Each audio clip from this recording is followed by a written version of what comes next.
Welcome to Down the Garden Path. I'm your host, Joanne Shaw, landscape designer and plant lover. I enjoy discussing down to earth tips and advice to help you seasonally manage your garden and landscape. And I also aim to bring you interesting and relevant topics to educate you all about the landscaping and horticultural industry.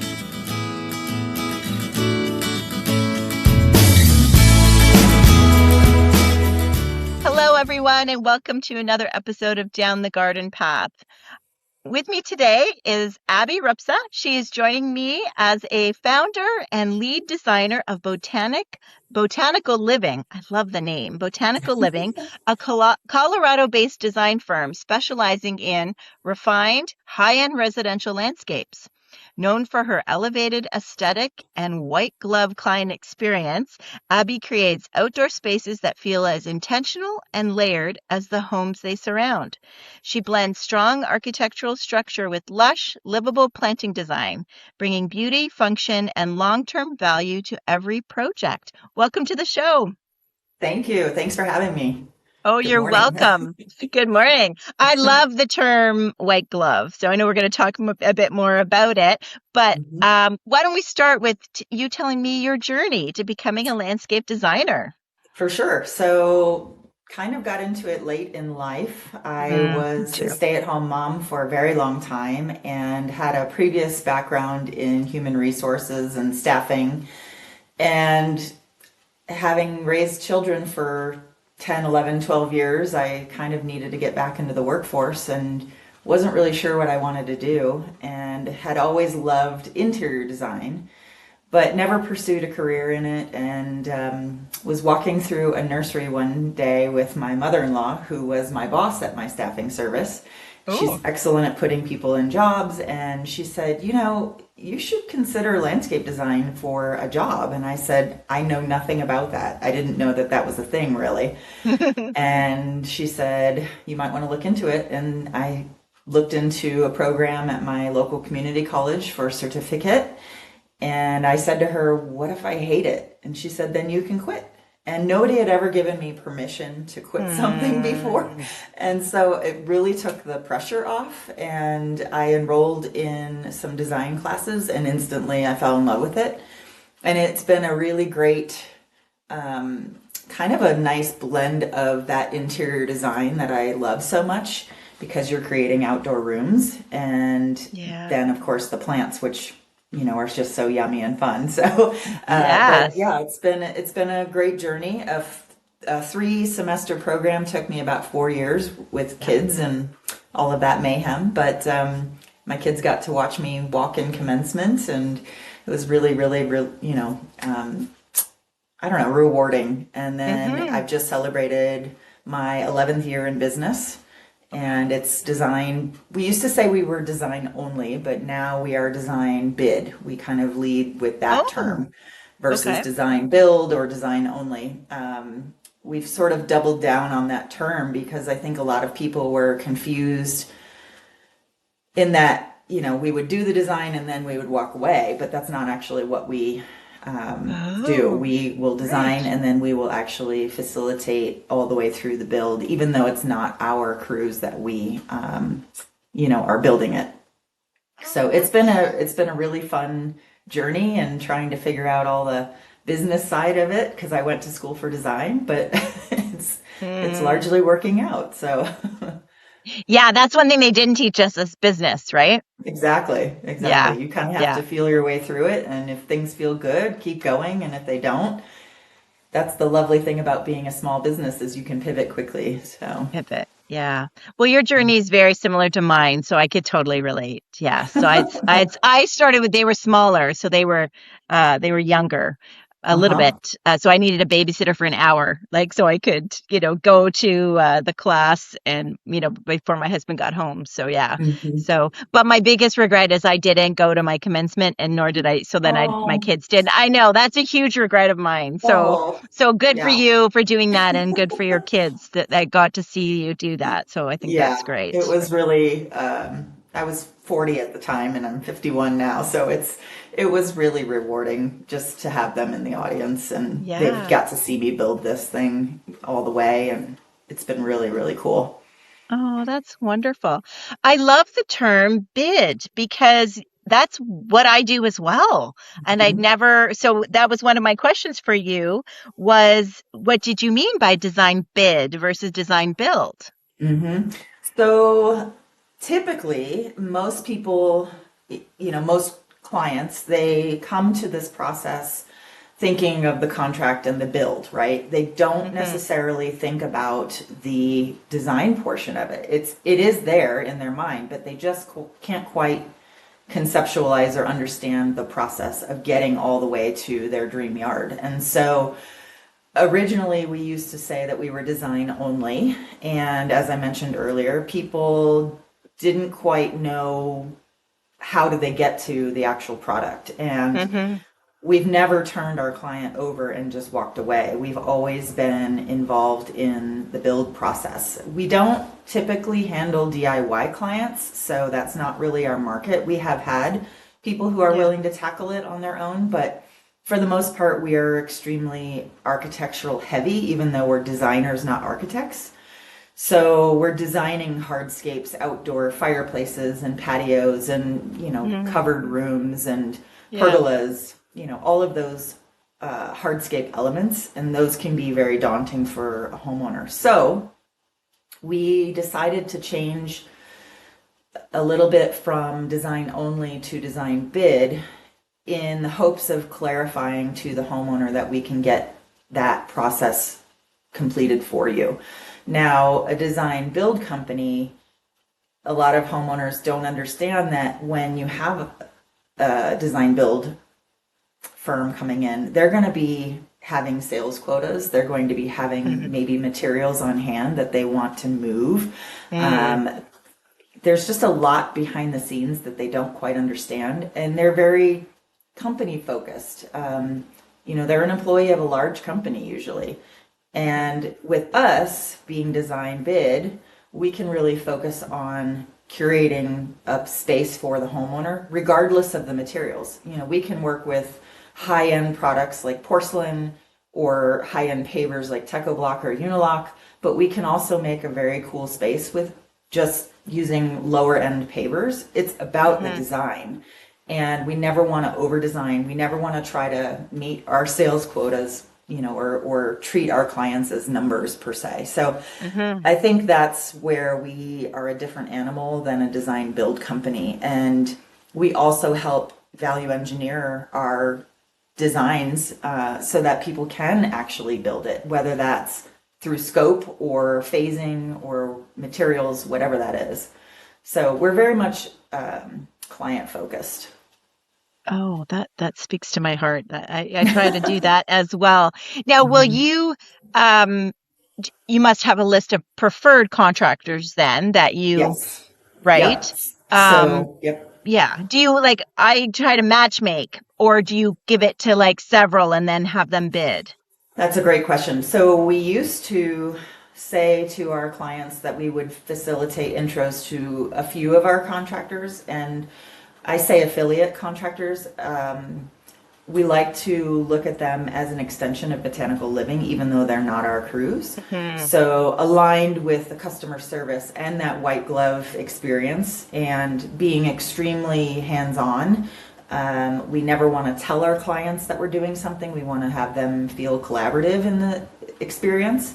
And we want our contractors to feel like an extension of what we are providing. Yeah. So we used to give two or three leads, and ultimately we found that it was sort of a waste of time.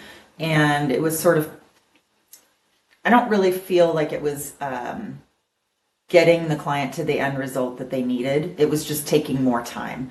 And Yeah. so one of my contractors actually brought up the fact that he said, we have Botanical Living has more gravity to the referral than you think. And I said, well, say more. And he said, they're hiring you and trusting you to guide them through the process. And so if you really are treating us as your extension, you may as well just go in with one contractor and really curate that experience all the way through as if they were your own build team. And Mm-hmm. I kind of chewed on that for a while, and it really did make a lot of sense. And so we decided that instead of just being very passive about it and then sending over our design and saying, here's 3 contractors and we'll get back involved once the build starts to happen, we decided to kind of keep it in-house and be very intentional with the control that we had. And so what we've decided to do now, and it's only been recent that we've started this process, but we have one contractor that we refer, and then they will go out and they will meet the homeowner, get a lay of the land, and then once they produce the estimate, they will come back into the office in our space with our client, and we will actually be able to put up the design on our screen, and then we'll be able to go through the bid line by line. And really, that's where that dialogue comes out to value engineer, and to also show the homeowner that our contractor and our team get along really, really well. It's open dialogue for discussion on that value engineering, which ultimately instills a lot of trust with our customer. They realize that the client, or that the contractor rather, is really trying to get to that end result with the customer. Yeah. So it just opens that dialogue a little bit more and allows us a little bit more control, and it keeps us in that white glove kind of vein, if you will, all the way through the process. So they don't feel like we've just passively turned them over to another contractor. And then we do, throughout the build, have our kind of, we do have boots on the ground, if you will. We have a designer who will go over and take a look and get our eyes on the project, or we'll bring samples over and take a look at, how it looks against the paint, or, placing boulders or plants, just to give it a little bit of a higher touch experience. Yeah, that's wonderful. So is that like a new process? Because I know you said you've kind of tweaked your design process a bit, and is that that's what you're talking about? We sort of blew up our whole system Whoa! in the fall. I had a chance to have the opportunity to work with a really high-end client. It was a very, very large $6 million house, and ultimately we did not get that job, which was pretty disheartening to me. But it forced me to reflect on the service we were offering and what is our ideal client. And the client ultimately went with one of the large design build companies in Denver, which is fine. But it did it made me soul search a little bit on how can we compete with those design build companies, and what are we missing? And I think that takes a lot of humility to take a look at yourself and figure out where are you in your own way.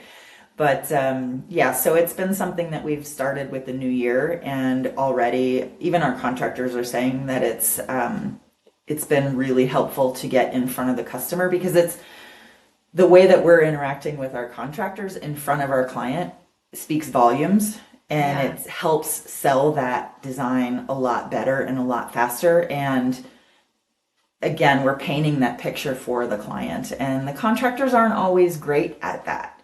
So they'll know that we are still in their court when we say, well, can you tell me more about the number you came up with for this masonry wall? Like, why is it this? Yeah. Or is there a way to value engineer that to make it a little bit more affordable, or whatever? Yeah. So it goes a really long way. Yeah. Yeah, I love the term value engineering. You're really good with these terms, Abby. But If you want I your think projects built, you have to figure out a way to make definitely. it palatable. That's right. Well, I think that is in my experience as well, when it's much easier to get, because the customers aren't going to necessarily take the first quote or the first price, right? We need to, and they do need to understand, what removing something or modifying something. Like, we do need that ability to because it's hard to do like design. You want to just design the best, beautiful thing, but sometimes you just need to tweak a few things, right? Mhm. And so, yeah, so having it, that's been a positive experience for me too, having the contractor and myself together, working it through with the client so that they can balance like how important is the privacy screen, right? How it's important that it be that out of that material versus, metal versus wood or, those types of things. And it also saves a ton of back and forth, right? Like it's so much more Mhm. productive to have everybody in the same room. I always say that I'm not just a designer. Like, Hmm. yes, we come up with great ideas, and you and I are really creative, and we're giving all these really cool solutions, but there's a lot of reasoning as to why I've Hmm. chosen something. So, before in my early days, it was we want to just do a concrete patio. And it's like now I can speak to why you shouldn't use concrete. There are certain applications for concrete which are fine, but ultimately, yes, I'm a designer, but I'm an educator first and Hmm. foremost, because going through a landscape renovation is extremely daunting for people. People Yeah. with interior design, they understand decorating, right? Like the average homeowner understands the price of painting a room or buying a sofa or changing and tweaking things, but unless they go through a process like this, from soup to nuts, they don't quite understand the foundation, the stuff they don't see that is Yes. involved. Oh, And so so much. that's where we come in. It's, we handhold, we explain, we don't, we're not trying to sell them on the whole project. I want to give them a whole design so they can see it cohesive throughout the Yeah. entire project. Even if they don't realize the whole thing for 5 years, at least Hmm. they know what they're going to end up with is cohesive. So that I say that first and foremost. I'm Yeah. just really trying to educate. I'm not just a designer. But also problem solver, right? Because Absolutely. sometimes they want a landscape that's beautiful and livable, but also solves some problems, right? Hmm. Like solves some, drainage, solves Hmm. some privacy, improves the views from inside the house, Hmm. creating shade, creating wind block. Like there's lots of, we're problem solvers too. Like so I think we're there to and fresh perspective as well, right? Because how many times does a client say to you, wow, I never thought of that, Hmm. right? I've lived Well, here for and 20 years and I've never thought of that. Like, of course yeah, you haven't because you're, yeah. you know, Well, I say that people are house blind, mhm. or they have inherited somebody else's landscape and they've sort of lived with it. Yes. And when I come in fresh eyes, I have zero connection to the space. I am not invested in that space as how it is now. Yeah. I sometimes I feel bad because I'll walk in and I'll be like, "Oh, have you considered changing this?" And it's like it goes from more of a cosmetic process that they originally thought to something full blown. Like I actually had a client 2 years ago who they bought the model home for the neighborhood, and it had been 15 or 20 years since that model home yard got put in, and they had some issues, and they just wanted sort of a quick fix. And as I started looking at it, I said, I can't design something and confidently give my contractors this project without really exposing what you have on your hands, because what they had done, the original builder, they threw in a patio and then a roof structure on top of the patio but never put in caissons. So what was happening was, the ground settles and then the entire roof structure is pulling away, which is pushing on the patio and everything. I mean, it was not, you were not going to fix this without a huge renovation. And so Yeah. what was originally a small lipstick Cosmetic. project Yes. became $140,000 later. And but again, like there are contractors out there who would just throw lipstick Yep. on it and then walk away. And that's what I'm Hmm. really trying to undo. Yes. I want my clients to come out the other end of this and say, "Oh my God, that was amazing. You have to work with Abby. Like Botanical Living, Yep. they know what they're doing. They're experts. My word for intention for the year is authority, and that's what we want to convey is Hmm. we are knowledgeable and we're trustworthy and we want to get you the right product. Hmm. Yeah, that is so true. I think that is an advantage for us as designers in that in a way, the clients have hired us for our opinion or our thoughts or our designs, which allows a bit more of a give and take, right? Like when they say they want, a 16 by 16 patio, and you're like, well, do you really like? Is your furniture really? Is that where, as designers, we can push back and kind of throw it back to them and say, how much space do you really need with your furniture and a fire pit and blah blah blah. Whereas a contractor, well, build them a 16 by 16 patio. Mhm. And then they will be very unhappy when they can't fit everything Right. on that. Or I've had this early in my career, I think it was a 10 by 10 patio. And then, so we dug it while the homeowners were at work. And then they came home and then they realized that wasn't enough. Once they put their patio, so we show up the next day and they've got their patio table on top the gravel base going, this isn't big enough. Why are you Right. just doing this size? And we're like, well, Right. that's the size you asked for. Right. So, so I think that's what we're paid for, right? Whether the Mhm. clients love it or not. And yes, we might be making them spend more money a little bit. Um, but it's the end result, right? That's if you're going to make an investment and you're going to hire a professional landscape designer, I think that's what they expect, Mhm. right? My instructor during one of my courses said, our job is to give them what they need, or excuse me, what they want, but it's also to give them what they need. So Yes. they may ask for the entire alphabet, of items, but if you know in your heart that some of those don't work, it's your job to bridge that gap. Yeah. And they may never know really the why ultimately. You can tell them, oh, I made this bigger because blah, blah, blah. But they don't really get it until they actually live in it. And Right. I frequently will put furniture and people in my designs for scale. Hmm.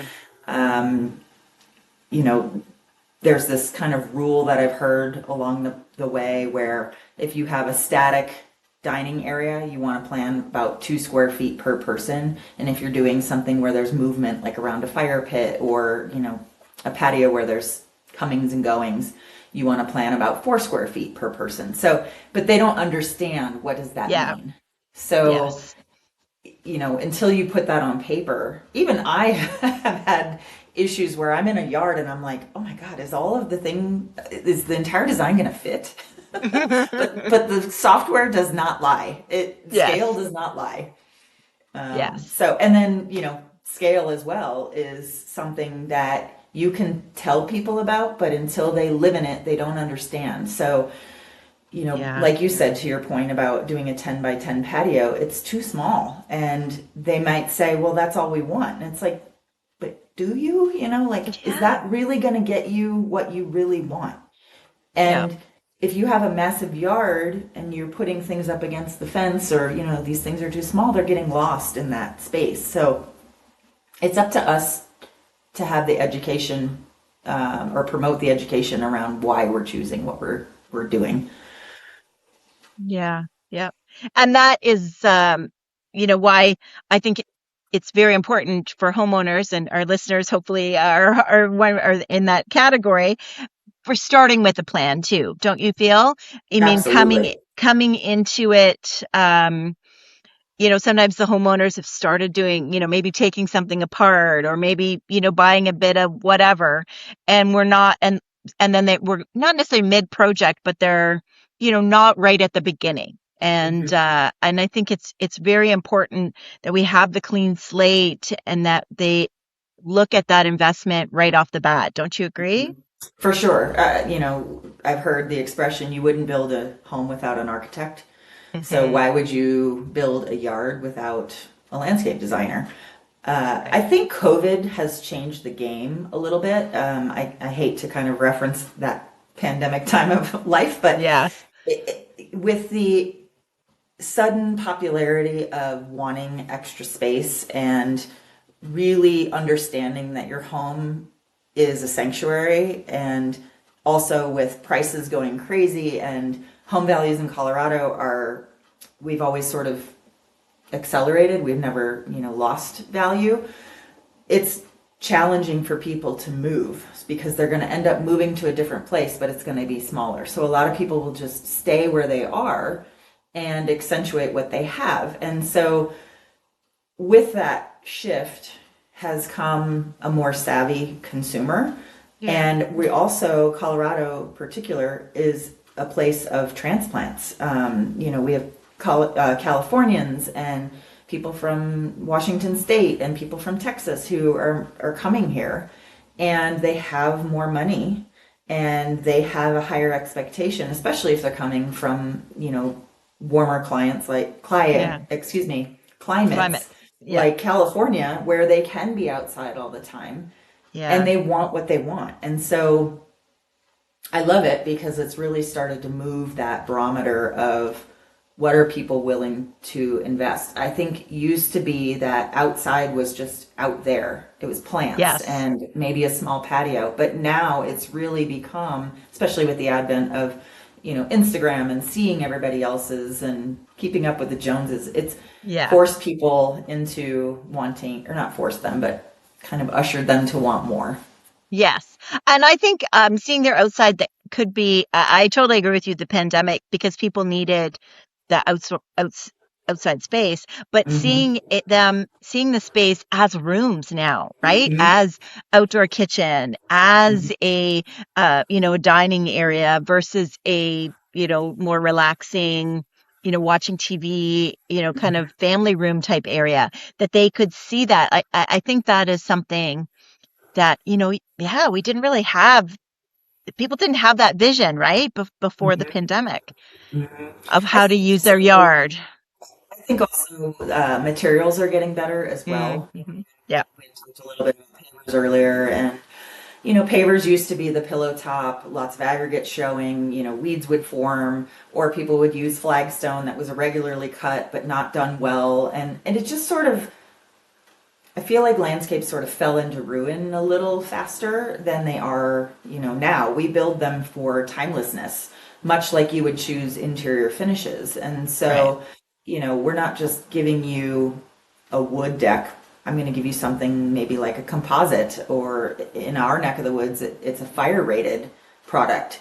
Uh-huh. So it's things like that are built for timelessness and standing strong for years to come. So that it may be a little bit more expensive, but it's going to last you a lot longer. And without Yeah. that stringent planning, I think you can go kind of sideways pretty quickly.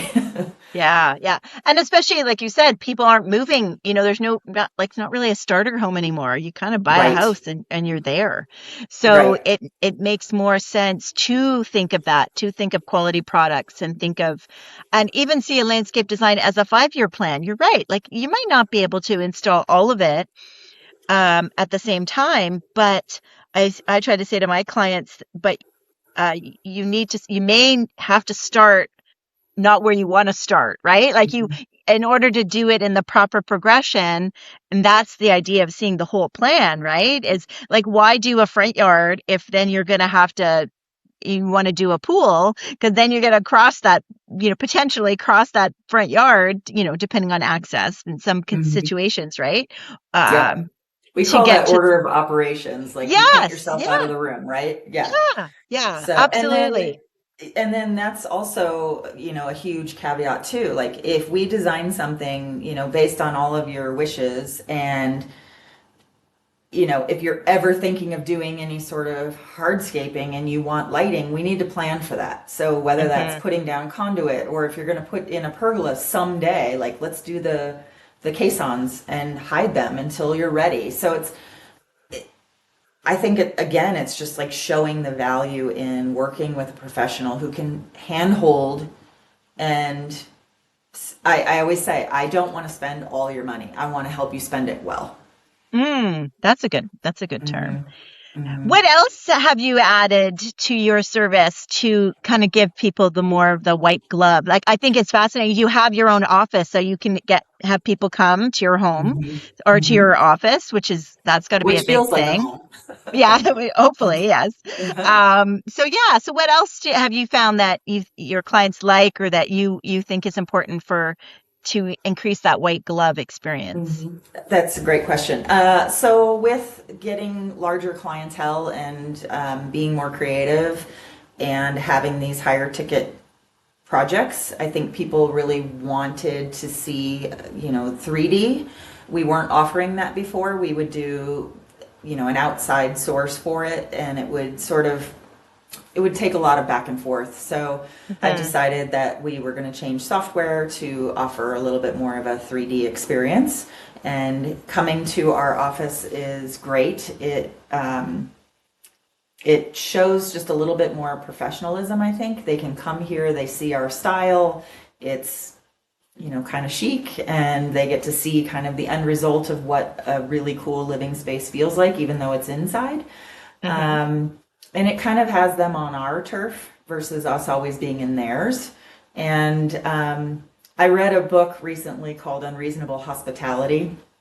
I don't know if you've heard of it, but it's No. about a restaurateur who took his restaurant from, I believe it was like it started as a two-star restaurant, and then it became the number one restaurant in the entire world.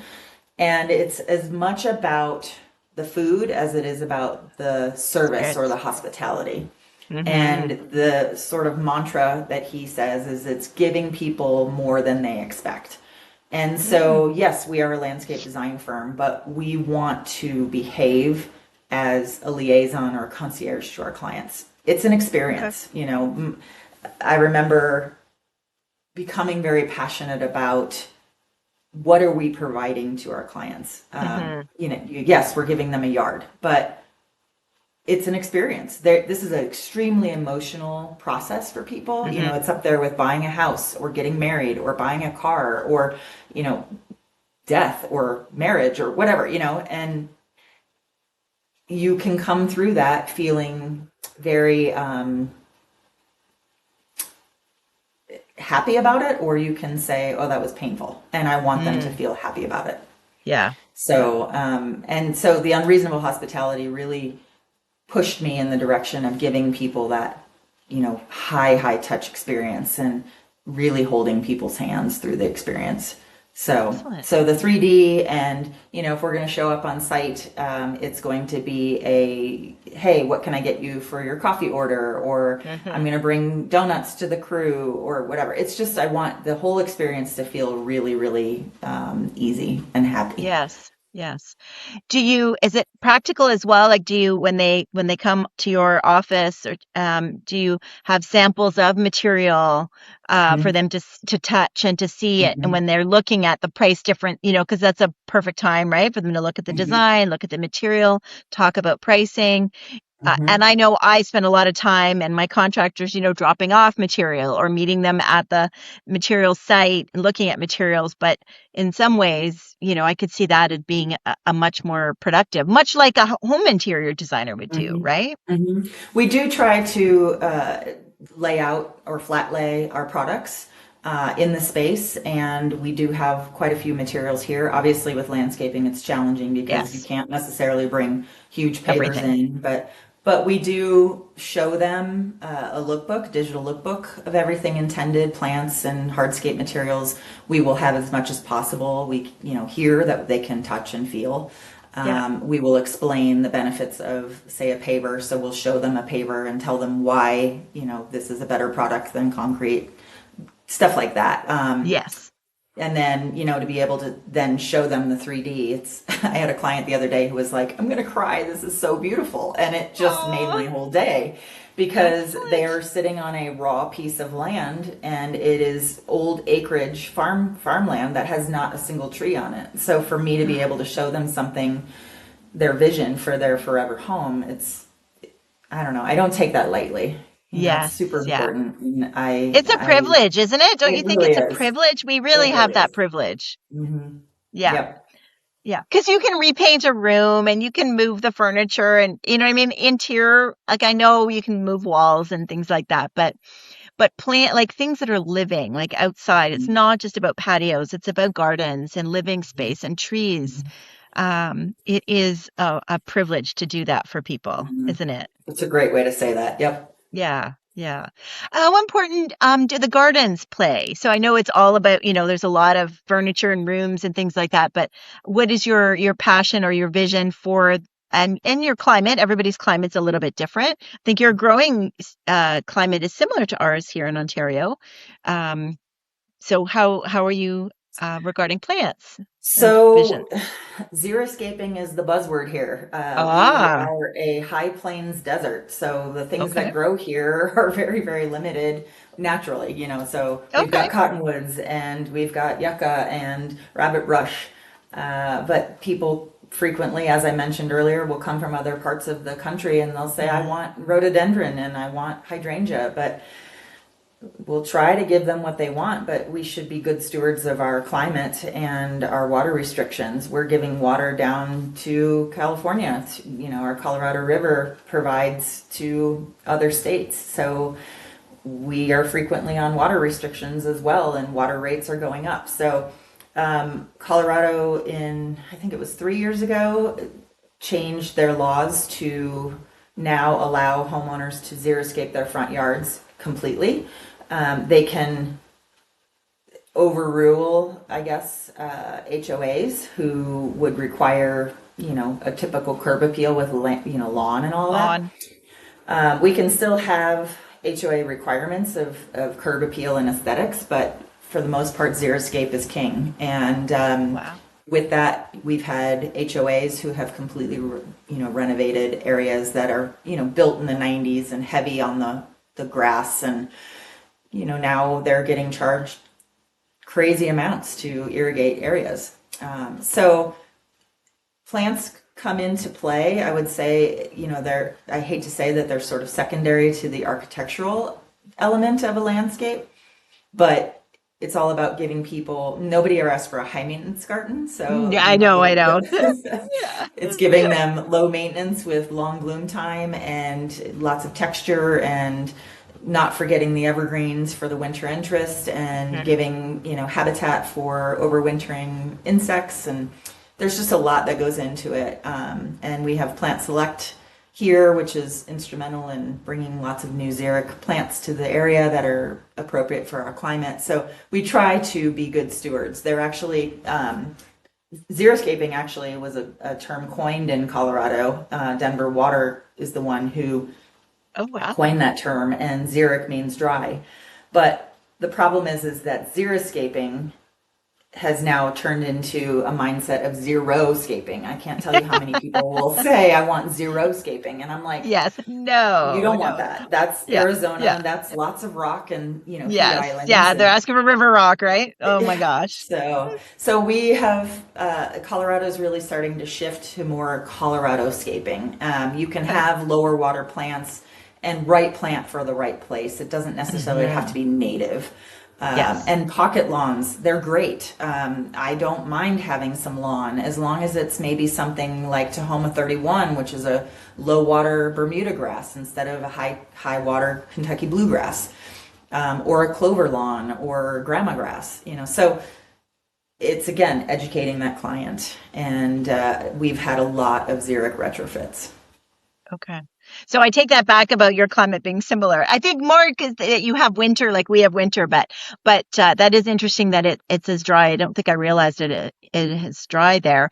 But Hmm. I can see there's certain, even though it's Canada and Ontario, like we get pretty dry, and I can Hmm. see that. And of course, clients want low maintenance, Hmm. Well, and it. weather this January and almost part of February, and it, hasn't really snowed very much. So, getting people outside to winter water is, they don't think about it. But our Yeah. evergreens suffer dramatically, especially in the spring when we have our wind. So a lot of those will, plants will respirate through their needles. And if they're so dry and then the wind comes, they desiccate. So, Yeah.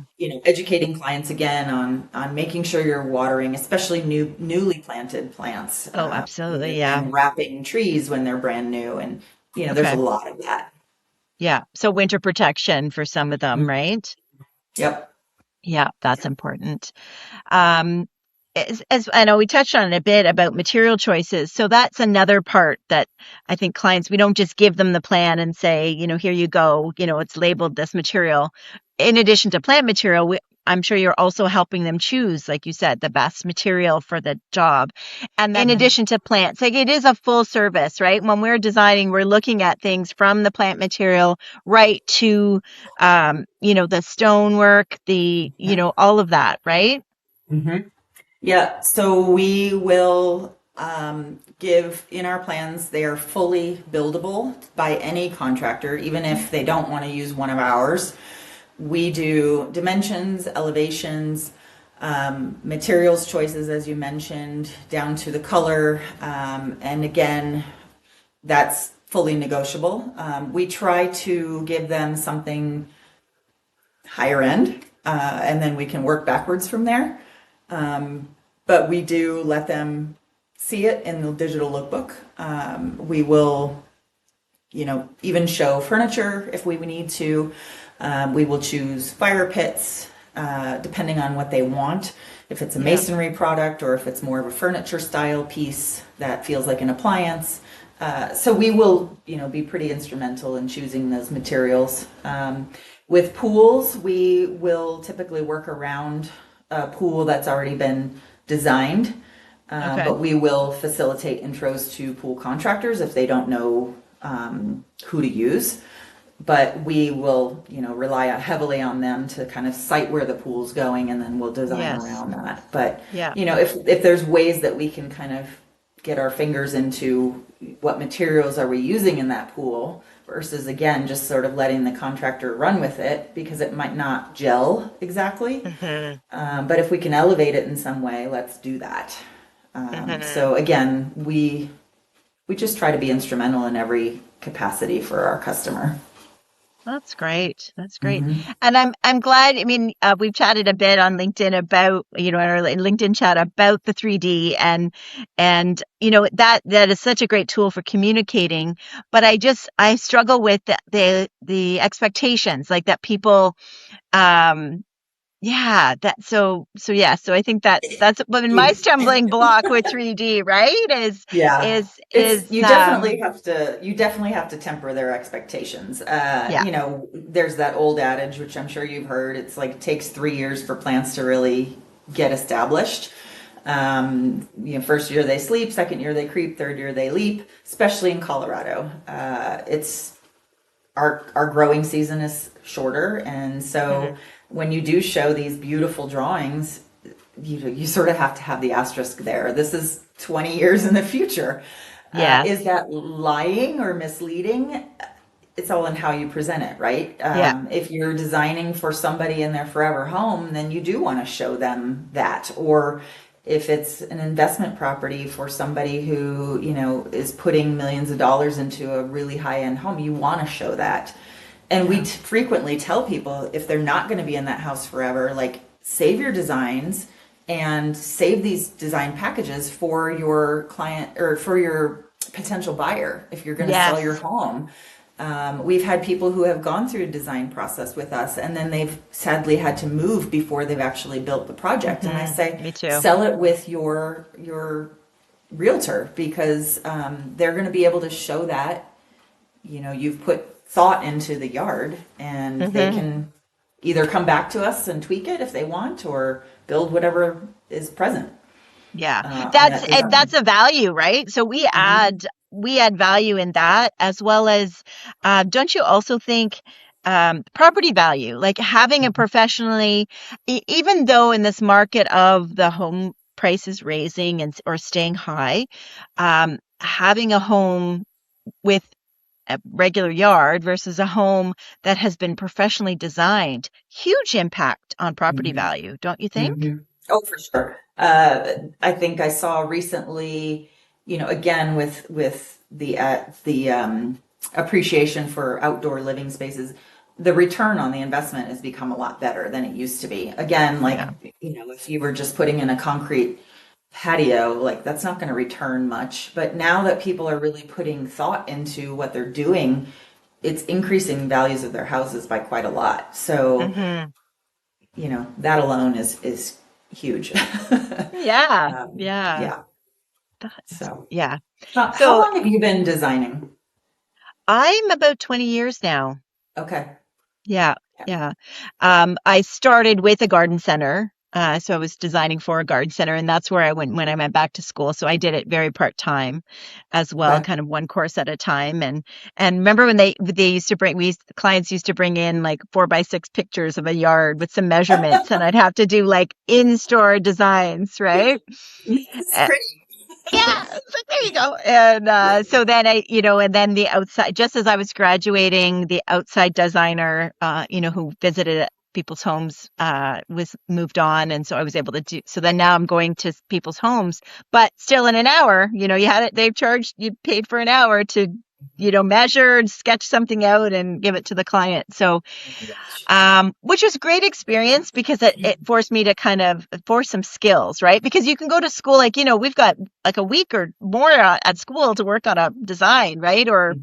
But when you've got an hour and you're on the customer sitting beside you, like you got to think about it. You got to I come up with hate when ideas. I I hate know. when they sit there and watch you measure. It's like, could you Hmm. please go away? I have to think and I have to like sometimes I'll do a video and walk through it and talk to myself in a camera with my ideas and they don't need to see behind the curtain. No, no. So, And no, they want to help those lovely yeah. husbands that want to help us measure. No. No. No, thank you. So, Yeah, so I think it was great training for me to like think, problem solve and come up with solutions early on in my career. But I definitely enjoy my process now and working for myself, of course, and being able to do that. And some of the other things, I know you have your clients come to the studio. I mean, do you do anything like any presenting or doing it online at all? during COVID, yes, it was Yes. extremely challenging. So I have another company that I work with and helped start up in Sheridan, Wyoming, and it's called the Landcraft Group, and Oh. it's a few of us, but we are providing services for landscape design and build because it's just not available up there. The market is, it's not super saturated up there, so the idea of these beautiful houses having beautiful landscapes, they just don't get it. It's a harsher climate than it is here. Yes. The wind is pretty relentless up there, but ultimately, every time I've been up there, it's been beautiful. And house values are quite different than they are here. You can get a $2 million house there and it looks like a $4 million house here. People are coming, this is their second or third home. They're bringing, polo ponies and there's Oh, money there and people expect a certain way of living. And so we're providing these design and build services to them because it's just not being offered. So in response to your question about presenting online, I do have to occasionally present online for those clients who are remote. I will go up there to measure or to meet the client yeah, initially, but yeah. it's extremely challenging when you're not there. The dialogue is a little bit different, especially on some of these platforms online where you're showing them the plan and they can't interact with it. So they're Oh, like, right. Yeah, yes. oh, They always try, right? They yeah, always try. They always yeah, start out trying. Can't you see what I'm doing? But that being said, like as much as it does have its challenges, we didn't have this 10, like even 5 years ago. So it like the value in that, right? Of not hmm always, slugging a 24 by 36 piece of paper and pencil yes, on the kitchen table. Like it is, I think productive and I feel like the clients because then I have this, I don't know if you've had this happen, but they're like, are you sure that we have enough space? Let me just go yeah, check. yeah, Like they literally run yeah, outside and yeah. so I love that. So I think it has, it is different. It's created a different way for us to to support our clients, but I think I see it as a positive. Thank you so much. And it's been a joy to watch you, your change and your careers, not career, but your business pivoting a little bit and on LinkedIn. And I'll have all your like in the show notes, your Instagram, your website, and all that, so people can reach out to you. And I hope you enjoyed Abby and my chat and learned a little bit more about landscape design and landscape design in Colorado. So thank you for listening and joining me on Down the Garden Path.